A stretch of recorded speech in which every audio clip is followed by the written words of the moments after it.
Hello, everybody, and welcome to this week's episode of New Haven Symphony at Home. Hope you've been having a great week and enjoying some good weather. I'm delighted to welcome as my guest this week the concertmaster of the New Haven Symphony Orchestra, David Southern. It's a great pleasure to welcome you from, where are you right now, David?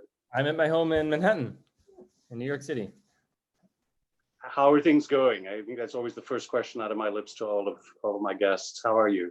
Everything's going well. I mean, we've been staying safe and healthy, and pretty much isolated, but we're doing well. And the days have been flying by, thankfully, and things seem to be getting a little bit better. Been able to venture out a little bit more here and there, but for the most part, everything's been fine where we are. Obviously not for all the, everybody who's been affected by this and, terrible pandemic, but us personally and all of our loved ones have been safe, fortunately. So glad that. And when you say we, you're also referring to your wife, Sarah Yu, who is also a member of the New Haven Symphony Orchestra. Exactly. That's right. We're both here together, and we've both been safe and healthy this whole time, thankfully. So that's good to know. So if I'm doing my calculations correctly, you are in now. This is your second full year as concertmaster. Second full year.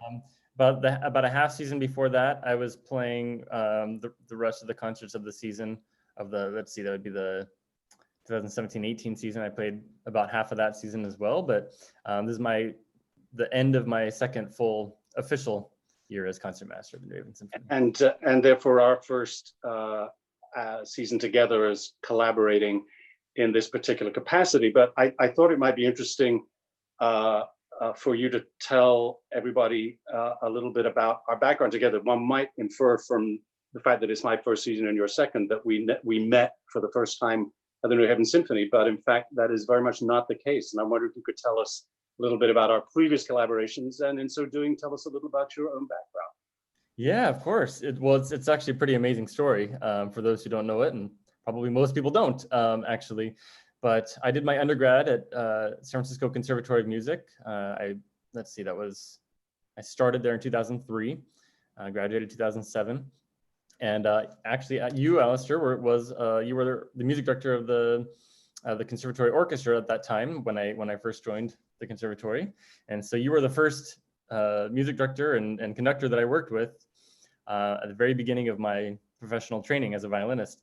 And I think it was you that gave me my very first concertmaster opportunity with that orchestra. Now, I had already played concertmaster a lot with my youth orchestras growing up, but that was the first time I had a little bit more high profile opportunity to play concertmaster. And I remember the first piece was Don Juan. And actually, that's the only one I remember from the program. Actually, somehow that's the only thing I remember, because I do remember practicing that solo, and it was an absolute thrill for me getting to play that with you. I think Beethoven 5 was also on the program. Was that also on the program? I couldn't be sure. It's a long time ago, but I definitely remember the Don Juan. I really don't remember the rest of the program, and I kind of recall that back then we would split up half of the program between two concertmasters. So I think I got like the first half. It was like Don Juan and one other piece probably, and then there was another concertmaster on the second half, just to give people more opportunities to play.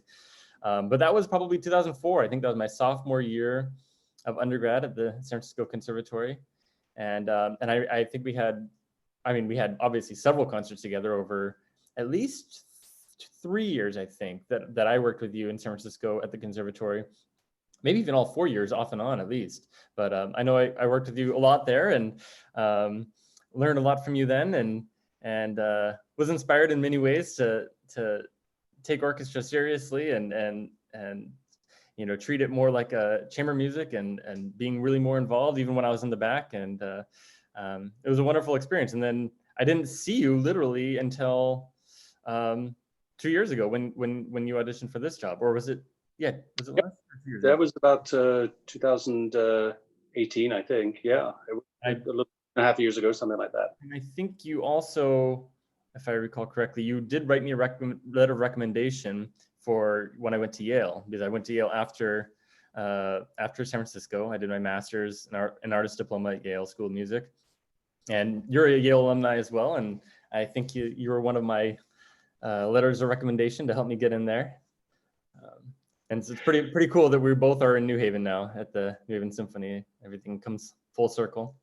It really does. It's extraordinary how our worlds are interconnected and these sort of atoms flying around the place. And there's always, or suddenly every now and again, there's they sort of meet up, and in the most unlikely circumstances. If somebody had told us in 2004, by the way, fast forward to 2019, and you're going to be music director and concertmaster of the New Haven Symphony together, I think both of us would have been surprised. Exactly. But I thought we might talk a little bit about what it is that a concertmaster does. I think many of our listeners can see on the face of it, well, that's the person that comes out at the beginning of the concert, tunes the orchestra, shakes the conductor's hand, plays solos from time to time. But there's an awful lot more to the job than that. And I wonder if you might share a little bit about how you see the position in general, and what your experiences have been in New Haven and also in Delaware. And I should point out that in addition to being concertmaster of the New Haven Symphony, you're also concertmaster of the Delaware Symphony and assistant concertmaster of the New Jersey Symphony, as well as a frequent player in the New York Philharmonic from time to time. And that's an amazingly full plate. Yeah. and a number of roles that you have to fulfill. Perhaps you could talk about those different roles, starting with concertmaster. Concertmaster, sure. Well, as you said, there's a lot more to it beyond just walking on stage last and standing up, tuning the orchestra and shaking your hand. I mean, there's so much to talk about. It's hard to know where to begin. I'll start with the role of the concertmaster on the stage, because there's a lot both on the stage and off the stage that's very important, and many roles that a concertmaster needs to take on, many hats that you need to wear. I feel one of the most important things is to have good communication with you, with music director or whoever the conductor is on stage, being able to really interpret and convey the musical ideas that you're trying to show the orchestra with your baton, and with what you're doing with your body movement and what you're saying to the orchestra, and really interpret that and kind of convey that to the rest of the section, as well as to the rest of the orchestra through my leadership, through my body motions, my cues, my breathing. There's a lot of subtleties that probably most people in the audience would never even be able to pick up, but things that people right around me hopefully can, like where I am in the bow, whether I'm starting a phrase at the tip or in the middle or at the frog. And those kinds of things can actually really make a big difference and make a big impact on the music that we're playing, and trying to always anticipate and be hypersensitive to what is going on musically, to what you're doing, and anticipate what I think you're going to do, and to make those decisions, to be able to lead the orchestra, and mainly my section as best as possible, the first violins. Although there's a lot that I do through a kind of chamber music-like way to interact with the other sections in the orchestra. But it's essential really to be able to physically show a lot of these subtleties, so that the rest of the section can pick up on it and play cohesively and together.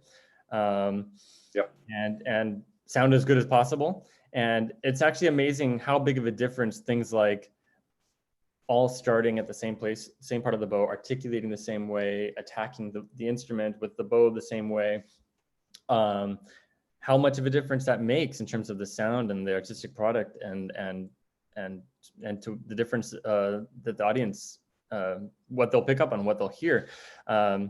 Because, I mean, your job is obviously essentially the most important in terms of creating the whole musical product. But if you don't have a concertmaster and also an orchestra that is sensitive and reacting to that, then there's nothing you can do. and you could be the most amazing conductor in the world, and it wouldn't be the most wonderful sound that you'd be getting. And thankfully, the New Haven Symphony is full of absolutely incredible artists and musicians who are incredibly sensitive. And I really consider what we're doing on stage more as chamber music, but on a larger scale. And prior to being concertmaster of the New Haven Symphony, I was also a professional string quartet player with the Amphion String Quartet. Two of my other colleagues were also at Yale, and we kind of got our start in New Haven, and did a lot over the years. Had management, had some recordings, and played at the Chamber Music Society of Lincoln Center. And that was what I thought my career was going to be, was that and Delaware Symphony concertmaster on the side and doing the two things. After 7 or 8 years, we eventually disbanded, and I've kind of moved on to a full-time orchestra career. But chamber music was really my passion for many, many years, and it still is. And I take what I've learned from that and also the way I approach making music, and it really hasn't changed. It's so similar in terms of always listening to what you're hearing around you, hearing the other parts. It's playing in a symphony orchestra is like playing in a string quartet, but on a much more massive scale. Right. And it's more involved. Being a lot more moving parts, which is, I think, where our double act, if you like, of music director, of conductor and concertmaster come into play. Because essentially, if I'm inferring correctly from what you're saying, you're amplifying, perhaps, and clarifying whatever gestures that I'm doing, and allowing people to take advantage of what I think is an absolutely key sense that the public may not necessarily pick up because it's not visible, but that's the use of peripheral vision. Yeah. It's terribly important that people sitting 60 feet away be able to have the same sense of what's going on as the people sitting 18 inches away or 2 feet away as you are. And which is why the relationship, I think, between a conductor and concertmaster is so important, because if you're seeing two different things, if I'm showing one gesture and you're showing a different kind of body language, then that has the potential for confusion. Exactly. Yeah. Is that fair to say? No, totally, exactly. If there's an issue with misinterpretations and I interpret your downbeats not the way you want them to be, then that's a real problem, and there'd be an issue. And so I think my job is to be incredibly sensitive to know and anticipate, like I said before, and being sensitive to what it is you want. Another thing that people point out to me sometimes, especially from like an audience perspective, not people on stage, because they generally understand it, obviously, but audiences pick up on the fact that we often don't play directly with your beat, because sometimes you're ahead and then we react later. It's usually always that way, not the other way around. Hopefully, but it can be significantly behind. Sometimes you can give a nice big boom. There's the downbeat, and it really depends on the music and on everything going into that moment, and it changes. Depending on the piece and the tempo and all of those the dynamics, all of that changes. And I think part of my job is actually one of the most important parts of my job is in moments like that where you're giving us a very slow, big downbeat, mm-hmm. and we have, say, maybe a pizzicato that all has to be together, all the strings. That's where I'm always a little on the nervous side, and just just trust your instincts.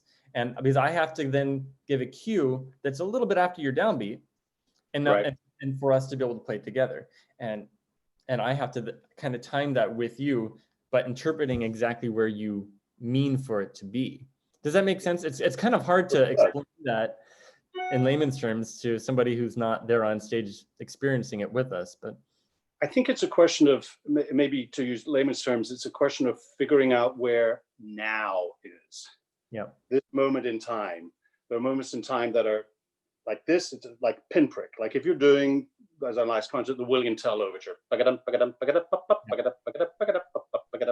That's a very, very narrow window of opportunity for a nanosecond of time where the moment is. Yeah. But if you're starting the Adagio for strings, for instance, that's a very different sense of where now is, right? Yeah. It's a a many vowel, that O in now, ow sound is very long. Exactly. So the gestures shouldn't be the same. It's more reflective of the nature of the music itself. But as you say, something like specific as a pizzicato is particularly problematic, because everybody, in order to get a real pizzicato sense together, the decay and the attack are so next to one another that if you have 60 different people thinking where now is, then you'll have 60 different approaches to that pizzicato, and it's going to sound a mess. Exactly. Yeah, no, there's so many subtleties, and it's really hard to describe all of the different ways we play together. But yeah. How about behind the scenes? You mentioned on stage that you play a significant role in the preparation even before the first rehearsal. Would you like to talk a little bit about that? Yeah. So I mean, one of the important jobs that all concertmasters have to do is the bowings, to make sure that our bows are always in sync and moving together, and not only with our section, but as much as possible through the rest of the string sections. And that involves, it's a lot more than just writing down bows and up bows wherever I feel like it. Involves setting the score, also being in communication with you or whoever happens to be conducting the program, to make sure we're in sync and I know what your tempos are and what your feelings are of the piece. Although there are times where I don't even have to do that at all, because you have a preset, worked out set of bowings that work very well, and sometimes we'll go from there. But most of the time, that is my responsibility, where whether it's a new piece or something that's been done a lot, even if it's something that we've done many, many times, like a Beethoven symphony, I will still go from the very beginning, from scratch, and I'll work through the whole thing, and just make sure that I feel like it all works well, that it fits right with technically with our instruments, and is comfortable, and also musically makes sense in terms of the style and the interpretation. It's actually pretty incredible how much bowings can make a difference in terms of the sound and the style, and the overall product of a performance. Like, for instance, in the Beethoven symphonies alone, there's sections of where some people would do a whole movement or a whole section at the tip, and kind of like a marcato type of bow stroke. And nowadays, maybe some people might want a little bit faster and maybe more off the string. And it's a totally different interpretation, totally different sound. And it's something where a lot of thought needs to go into it. And usually communication with you to make sure that I'm making those decisions correctly, to go with what your interpretation is. So that's kind of one of the behind the scenes things. When I do my bowings, and after they're done with the first violins, I usually send them to the personnel manager and the librarian, and he then shares them with the other relevant principals of the other sections, and they do their best to copy those, although we're obviously not playing the exact same thing at all times. So they take that and interpret that how they like, and as much as possible, we're all in sync. Now that's pretty much all that goes into the bowing aspect of the offstage responsibilities of the concertmaster. But I think there's so much more beyond that. I mean, when it comes to artistic matters, I know I've been involved both in Delaware and a little bit with you in terms of talking about repertoire and plans and upcoming ideas for programs. Personnel decisions are something that I'm a part of, and being part of the audition process, and both picking musicians who audition to be in the symphony, as well as being a part of any discussions related to personnel with the personnel manager and with you in consultation. All those kind of little behind the scenes issues, I'm part of those discussions. And then probably most importantly, I think one of the most important roles of a concertmaster is to be in many ways an ambassador to the community, and being in many ways the face of the orchestra. obviously the orchestra is made up of many faces, 60, 70 faces.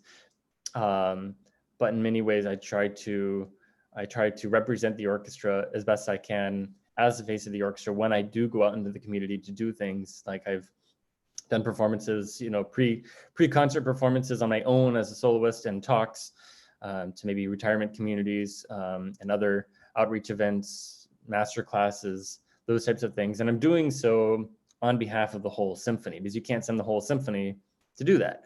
So I'll go and maybe play a short little recital and talk about the upcoming program of the week.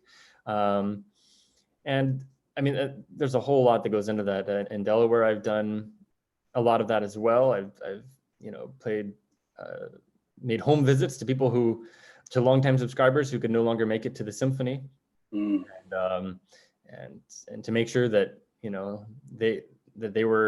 we didn't forget about them, and that they're appreciated, and brought the music to their home since they couldn't physically be there, and being in communication with board members and the CEO and you, and having kind of a good relationship. I feel all around. It's important for the concertmaster to have a good relationship on all levels, both with the players, and having mutual respect with them, and the musicians of the orchestra who I'm part of, and we're a team, as well as with you and the administration and everybody. I feel like as much as possible, my role is to kind of bring sides together and to be a uniter, and to work for the best interests of everybody as much as possible.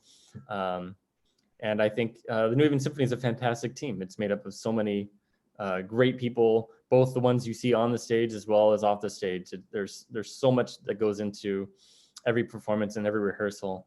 I'm just really proud to be able to work with so many incredible people, and not only the ones people see on the stage, but all the ones behind the scenes that make everything possible as well.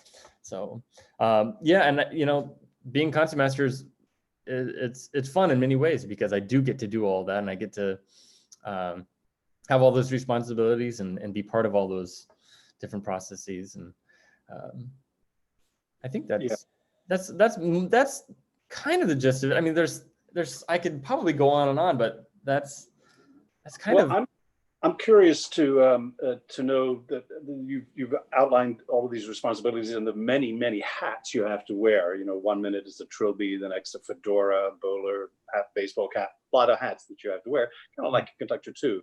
But then when you find yourself playing, let's say in the New York Philharmonic, and you're not in the concertmaster's chair, how does that differ? Do you really feel you have to do a complete 180? And is it harder or easier? Or is it just different skills that you have to bring to the table?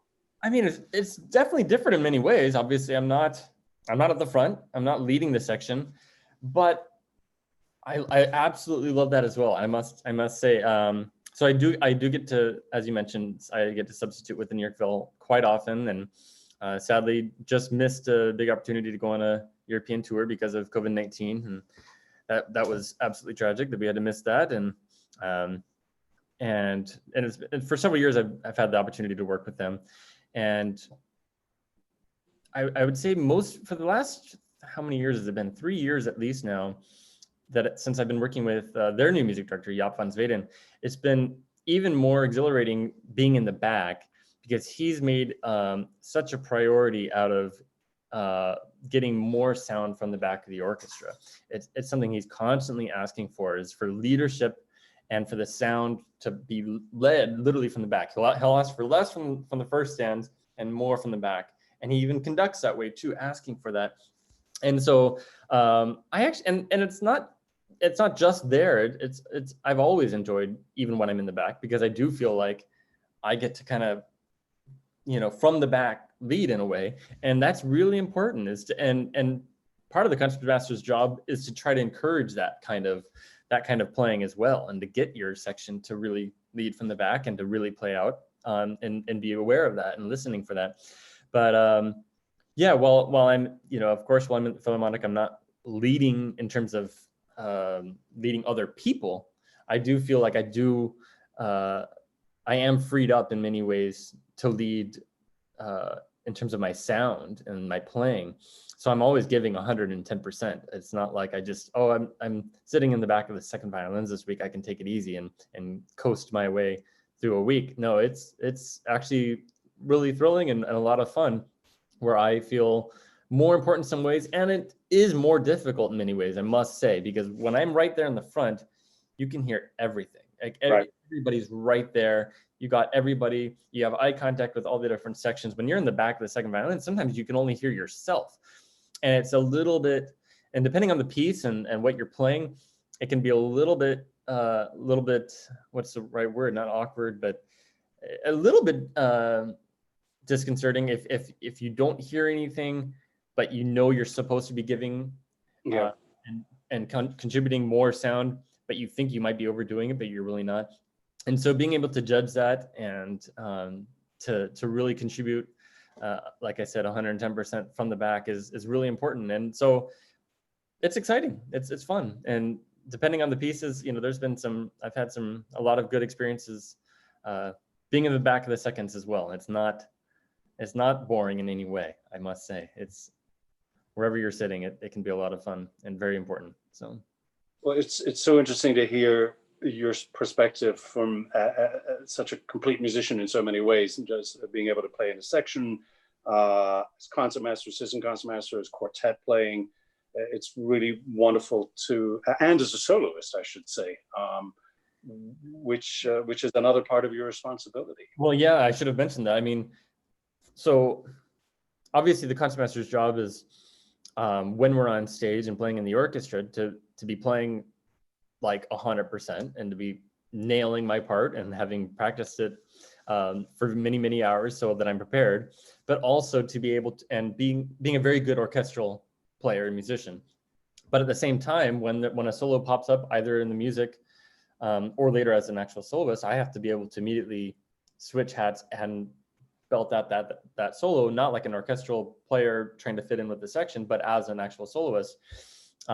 And that's something I really enjoy. Like I think my last concert that I did is probably your last concert as well before this terrible crisis hit, was our performance with the New Haven Symphony. Actually, it was just a few days before the world came to a halt. And that Dvorak cello concerto has this absolutely beautiful concertmaster solo. It's one of my favorite ones where I get to play duet with the soloist, and the peach.